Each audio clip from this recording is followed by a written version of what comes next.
네, 오늘 시장에 어떤 이슈가 있었는지 자세하게 파헤쳐보는 하루장터 시간입니다. 도움 말씀 주실 전문가 세 분 모셔보도록 할게요. 오늘은 이성웅 차장 그리고 정태근 이사, 신일섭 소장 모셔봤습니다. 세 분 안녕하십니까?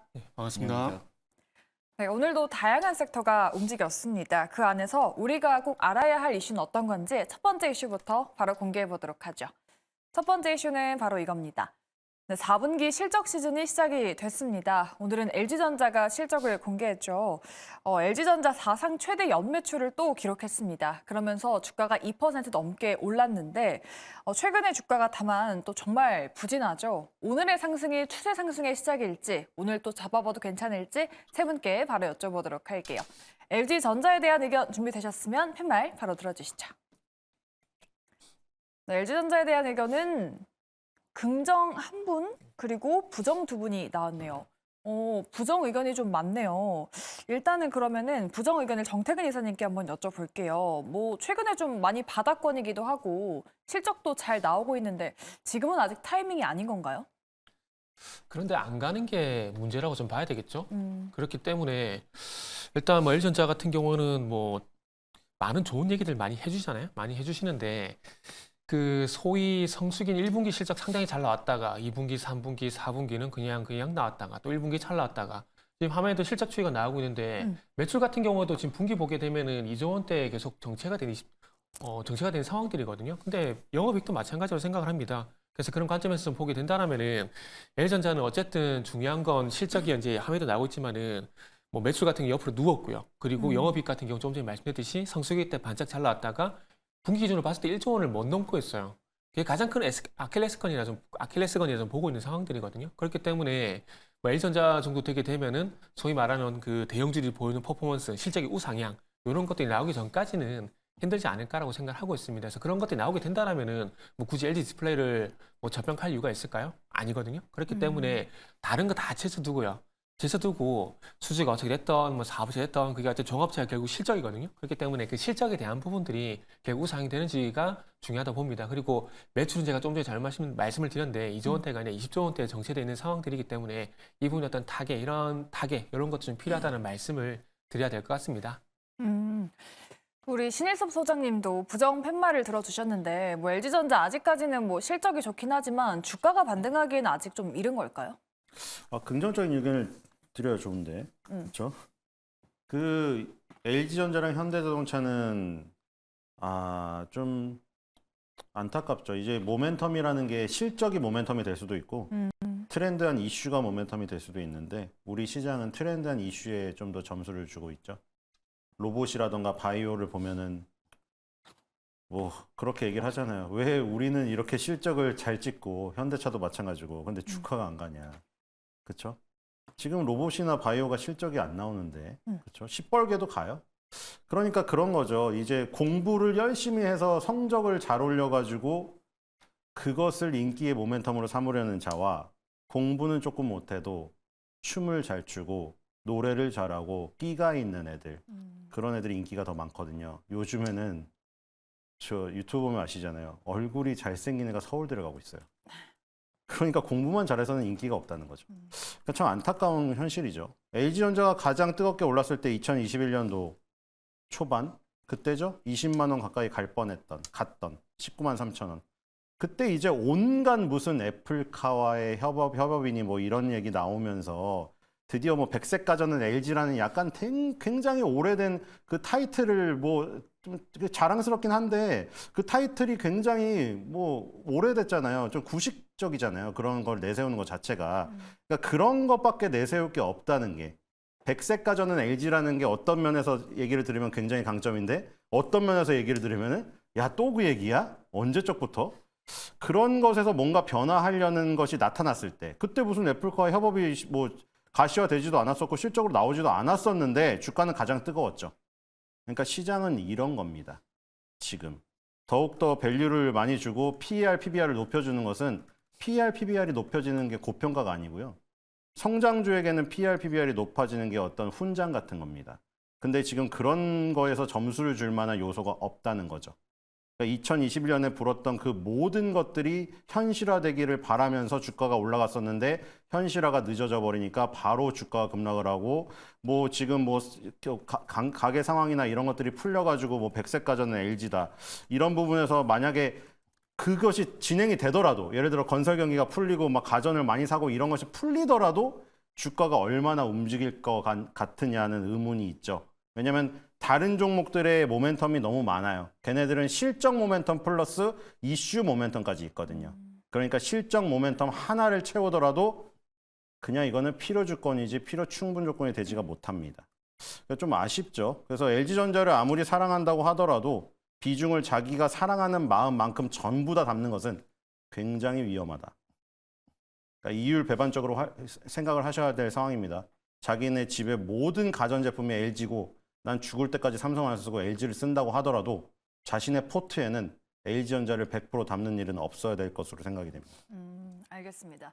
그러면 유일하게 긍정을 주신 이성훈 차장님께도 한번 여쭤볼게요. 뭐 다른 두 분은 부정을 두셨는데 혼자 또 긍정을 주셨거든요. 사실 최근에 주가가 좀 상당히 아쉬운 모습이고 특별한 모멘텀이 없으니까 과연 갈 수 있을까에 대한 의문이 좀 있는 것 같은데 차장님은 좀 주가가 살아날 거라고 보시는 걸까요?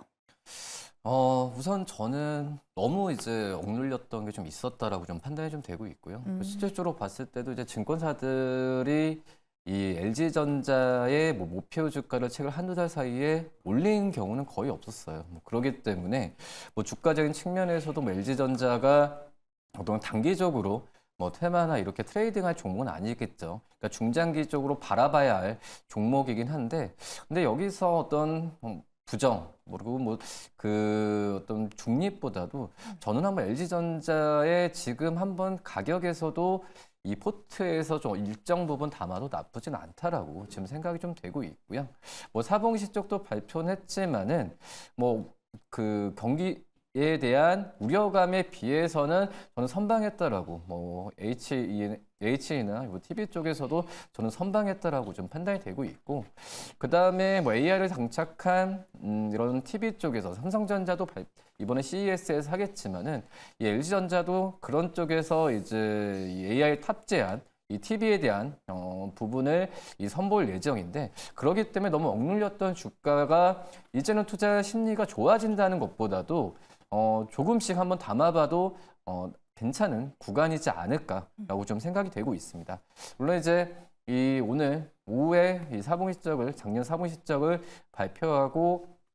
발표했기 때문에 이 증권사들도 어떤 목표 주가나 어떤 투자 심리에 대한 이 변경 가능성도 좀 있지 않을까라고 좀 생각이 좀 되고 있고요.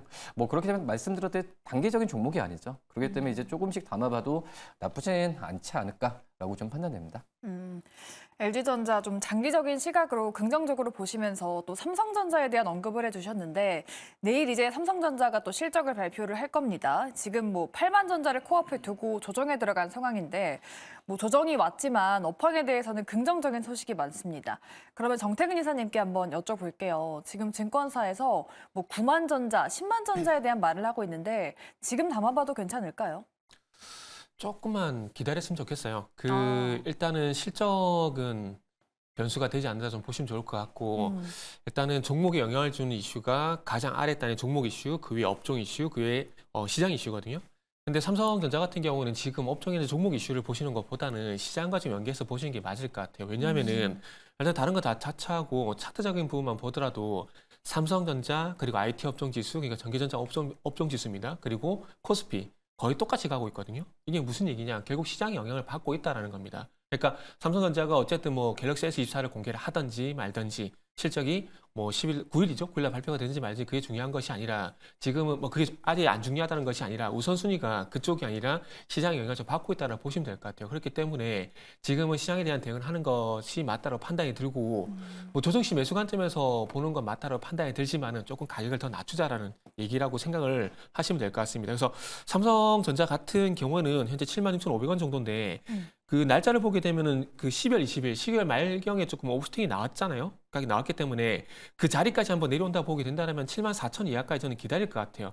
나중에 뭐 7만 4천 원까지 안 오고 가더라도 그때 가서 추적 매수하면 되거든요. 그래서 그런 관점에서 보게 된다면은 지금 좀 더 싸게 산다는 관점에서 보게 된다면은 조금 인내를 가져본다는 판단을 해보게 된다면은 만약에 제가 삼성전자를 매수한다면은 7만 4천 원까지 한번 기다려 보고 그때 가서 또 하락이 좀 진정이 되게 된다면 매수 좀 해볼 것 같습니다. 그래서 삼성전자 같은 경우는 좁게 보시지 말고 작년 10월 달부터 어쨌든 죄송해요. 작년이 아니네요. 2022년 10월 달부터 꾸준히 계속 올라왔다는 부분도 감안을 해서 좀 보실 필요가 있지 않나라는 말씀을 좀 드려보고 싶어요. 그러다 보니까 급하게 생각하지 마시고 삼성전자 같은 경우는 조금 느긋하게 보시면 좋을 것 같다. 그러다 보니까 7만 4천 원까지는 충분히 열어두셔도 된다는 말씀을 드리고 싶네요. 네. 삼성전자 조정이 나올 가능성도 있다라고 보고 계시네요. 조정이 나온다면은 매수 관점으로 보자라고 말씀을 해드려봤습니다. 내일 실적도 잘 눈여겨보시기 바라겠고요. 저희 두 번째 이슈로 바로 넘어가 보도록 하겠습니다. 오늘 두 번째 이슈는 GPT 스토어 출시 임박 소식입니다. 오늘 AI 관련주들이 정말 좋았습니다. 이스트소프트가 2연속 상한가를 기록을 했고 또 폴라리스 오피스도 지난주에 상한가 기록하고 오늘도 또 강세를 보였습니다. 이 AI 섹터는 CES라는 모멘텀까지 더불어 있는 상황인데 과연 지금 잡아봐도 될지 세 분께 바로 여쭤보도록 할게요. AI 관련주 잡아봐도 괜찮을까요? 세 분 팻말 바로 들어주시죠. 긍정 두 분과 한 분은 중립을 들어주셨어요. 그러면 신 소장님께 한번 여쭤볼게요. 지금 AI 종목들이 최근에 단기 급등하긴 했지만 잡아봐도 괜찮을까요? 근데 이게 참 그 단편적으로 말씀드리기가 어려운 부분이죠, 사실은. 그냥 일반적인 얘기라고 생각을 하세요. 왜냐하면 그걸 담는 거에 비율과 그리고 내 단가와 종목과 이런 디테일한 부분들이 중요하기 때문에 지금 일반적인 얘기로 AI를 담아도 좋다고 얘기한다고 하더라도 그거에 꽂혀가지고 모두 AI로 포트를 구성하거나 뭐 그런 일은 없으리라 생각이 되지만 혹시나 하는 그 마음에서 말씀을 드리는 거예요. 그렇죠? 왜냐하면 사람이 꽂히는 게 다 틀리기 때문에 뭐 예를 들어 제가 말하는 그냥 딕션에 꽂힐 수도 있거든요. 말도 안 되게 진짜로. 너무 강하게 딕션이 강하게 제대로 딱 부러지게 나가니까 뭔가 되게 필이 딱 오는 거죠. 그래서 사는 사람도 있어요, 진짜로.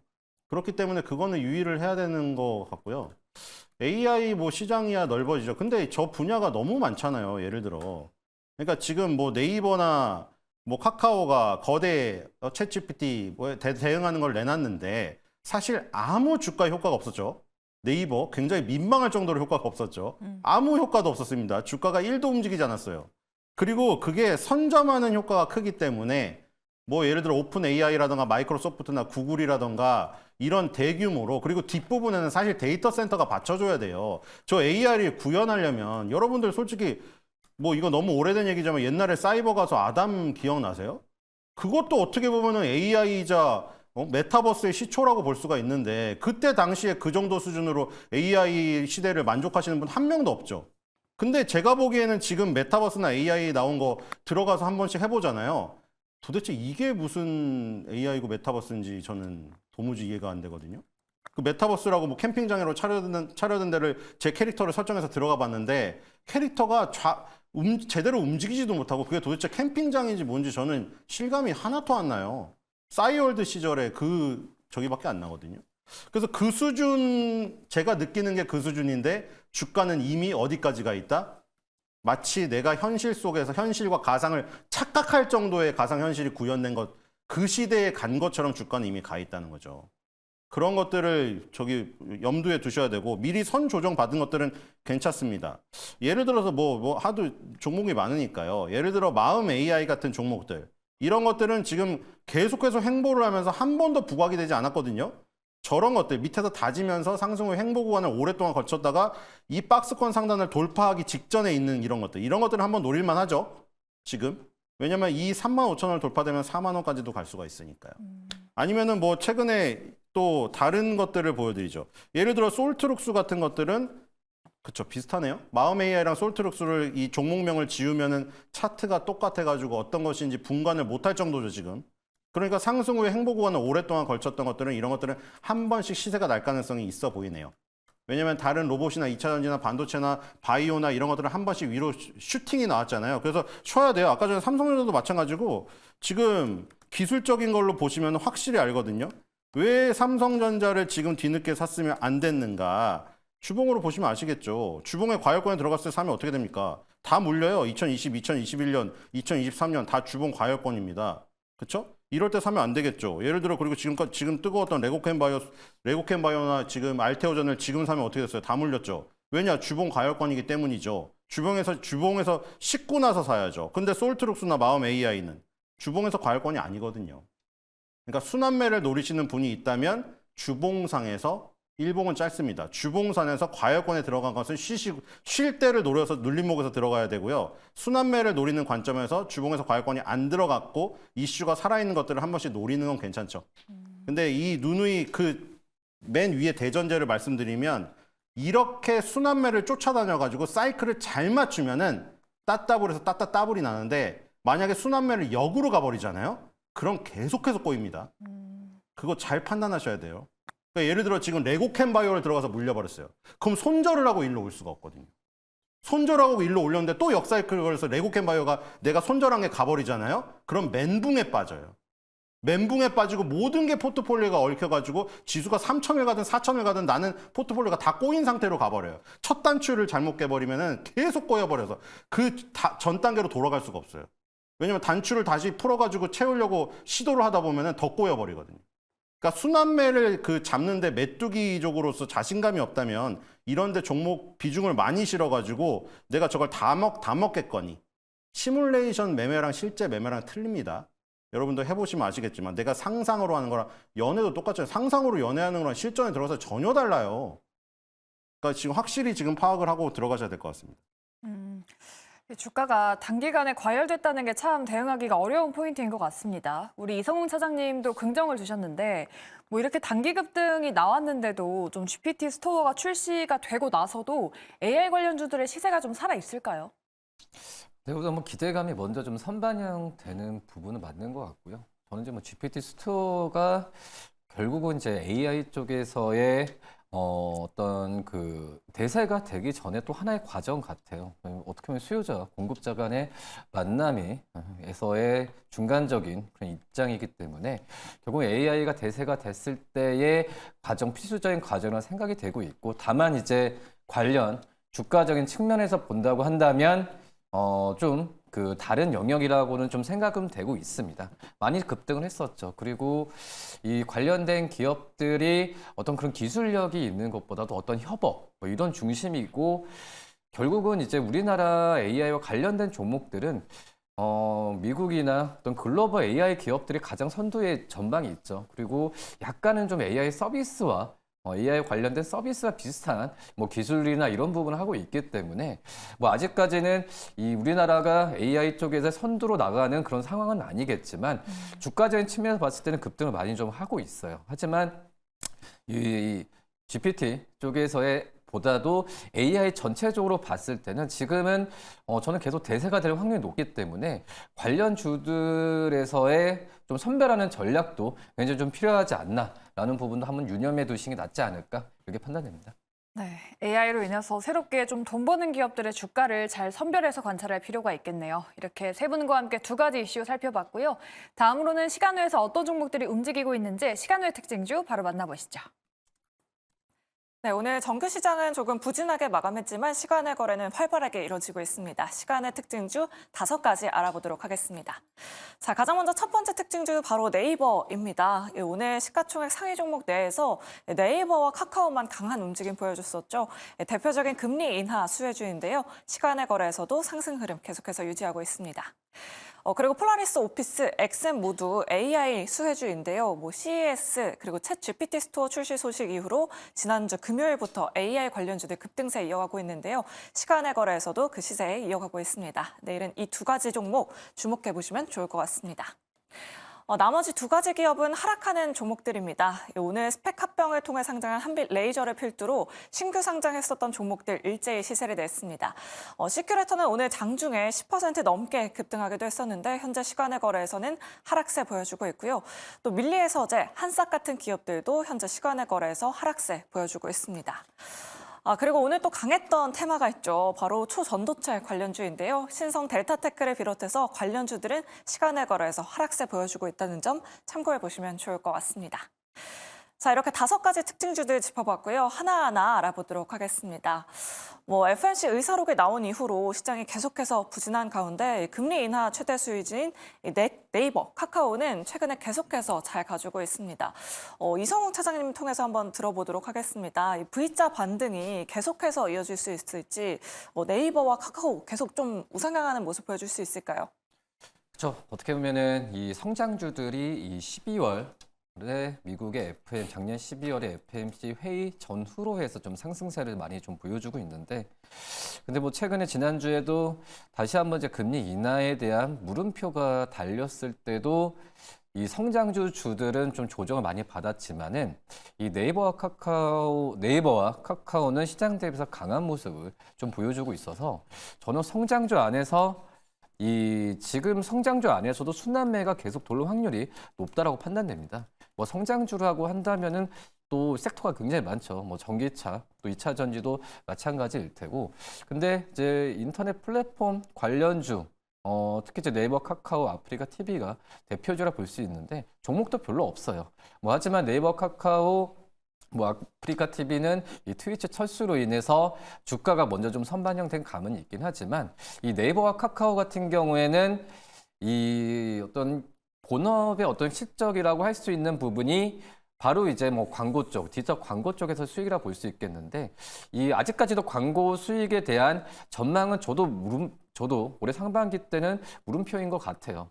원래 그전에는 이 광고에 대한 전방의 기업들이 집행 부분을 연말이나 올해 초에 많이 다시 할 거다. 이연되었던 부분을 할 거라고 좀 얘기는 했지만 글쎄 그건 가봐야 아는 거고 경기 상황이 그래 따라줄까라는 부분은 좀 의문스러운 부분이 있긴 하지만 지금 다른 그런 우려감은 이미 주가 좀 선반영되면서 바닥을 다지면서 작년 이 4분기 실적도 기저효과는 분명히 있을 거라고 좀 생각이 되고 있고요. 또 이제 네이버 같은 경우에는 또 네이버 웹툰에 대한 상장 기대감도 있는 상황이기 때문에 제가 봤을 때는 또 실적적인 펀더멘탈 쪽으로 봤을 때는 들어가긴 좀 편한 그런 구간이지 않을까라고 생각이 되고 있고요. 다만 지금 이끄는 거는 이 미국의 어떤 금리 인하 기대감에 따라서 이 성장주에 대한 모멘텀도 있긴 하지만 결론으로 본다고 한다면 AI와 관련된 수익에 대한 부분이 더 빨리 잡히지 않을까라는 의견이지 않을까라고 생각이 되고 있고요. 물론 이제 카카오보다는 네이버가 하이버클로보다는 여러 가지 부분에 있어서 많이 좀 투자를 했고 이제 걷어들이는 시기가 이제 B2B 쪽에서의 그전에 좀 다양해지는 스펙트럼으로 가고 있기 때문에 네이버가 실적에 대한 기대감을 더 키울 가능성이 있다고 생각이 되고 있고요. 카카오도 좀 뒤늦게라도 이런 부분에 진출했던 점에서 봤을 때는 긍정적인 이슈가 될 수 있겠지만 아시겠지만 이제 카카오 같은 경우는 아직까지는 이 번외적인 부분에 있어서 법적인 부분이나 또 약간 시끄러운 부분이 좀 많이 있죠. 자회사들에 대한 부분에 있어서 있기 때문에 오히려 카카오도 괜찮고 네이버도 괜찮지만은 네이버 쪽에서의 매수 관점을 한 번 더 좀 말씀을 드리고 그 다음에 이제 트위치 철수로 인해서 네이버의 치즈직에 대한 얘기가 많이 나오죠. 근데 이거에 대한 어떤 유저에 대한 부분은 오늘도 얘기 나왔지만 좀 아프리카 TV 쪽으로 많이 좀 갈 확률이 좀 더 높기 때문에 아프리카 TV는 좀 번외로 이런 모멘텀, 트위치에 대한 모멘텀으로 좀 따로 보시는 게 나으실 것 같고 전체적인 AI 쪽에서의 카카오와 네이버가 매수하기 좀 편한 구간이지 않을까라는 부분을 좀 생각하시면 되지 않을까 판단됩니다.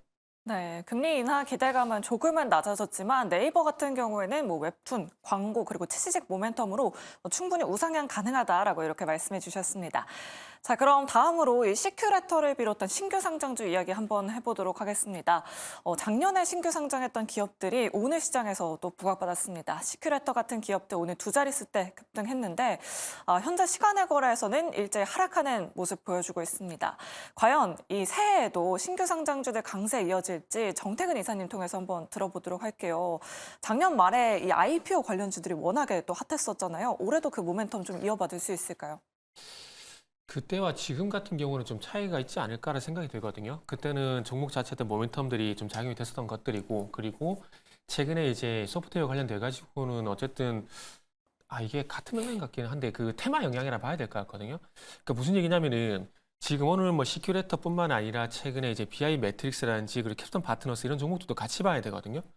최근에 아시겠지만 캡스톤 파트너스 종목의 흐름이 상당히 괜찮았어요. 왜냐하면은 이 얘에 관련된 그 회사의 지분 투자, 그 리튼이라는 회사의 지분 투자했던 부분이 부각이 되게 되면서 상승에서 나왔거든요. 그런데 그 작년에 얘기하는 종목들 같은 경우는 아시다시피 에코프로 머티리얼즈, 뭐 LS 머티리얼즈, 아니다, 에코프로 머티리얼즈, LS 머티리얼즈, 그리고 두산 로보틱스 이런 종목들이잖아요. 근데 각기 다 성격이 다르고 종목 자체의 어떤 모멘텀도 인해가지고 수급에 의한 어떤 솔리미아 현상에서 단독으로 갔던 겁니다. 그런데 오늘 같은 경우 시큐레터라든지 그리고 방금 말씀드린 BI 매트릭스라든지 이런 것들 같은 경우는 조금 이제 테마 영향이 크다라고 봅니다. 물론 테마 형성이 돼야 수급이 들어가는 것들인데 물론 이게 조금 아다르고 어다르다고 성격이 약간 틀리다고 보시면 될 것 같아요. 그래서 종목 자체적으로 움직였느냐 아니면 테마가 좀 형성이 되게 되면서 동반해서 그 흐름에 동반해서 같이 움직이냐 이런 부분들을 봐야 되는데 뭐 시큐레터하고 지금 화면에 나오고 있는 BI 매트릭스 이런 것들은 뭐 조금 다르다고 보시는 게 저는 맞지 않을까 생각이 들어요. 그러다 보니까 글쎄요 이 챗GPT 모멘텀이 지금 지난주 금요일 그리고 오늘 이렇게 형성이 되고 있는데 이게 과연 며칠간이냐가 제가 보기엔 관건일 것 같아요. 만약에 이대로 내일 만약에 식어버리게 된다라면은 과연 시큐레터 같은 종목들이 움직여줄까라는 생각이 좀 들고 그리고 방금 좀 전에 말씀드린 캡스톤 파트너스 이런 종목들도 마찬가지로 봅니다. 그러니까 일단은 단기 어쨌든 반응이 이미 나온 상황들이기 때문에 만약에 이제 소프트웨어 관련돼 가지고 내일 모멘텀이 테마가 좀 쉽게 된다라면은 이런 종목들 시작할 가능성이 있기 때문에 조금은 뭐 지금은 접근하는 것 자체가 조금 무리가 있지 않을까 하는 생각이 좀 들고 있습니다. 그래서 테마가 식고 난 이후에 다시 순환매 관점에서 부각이 된 시점이 오게 된다.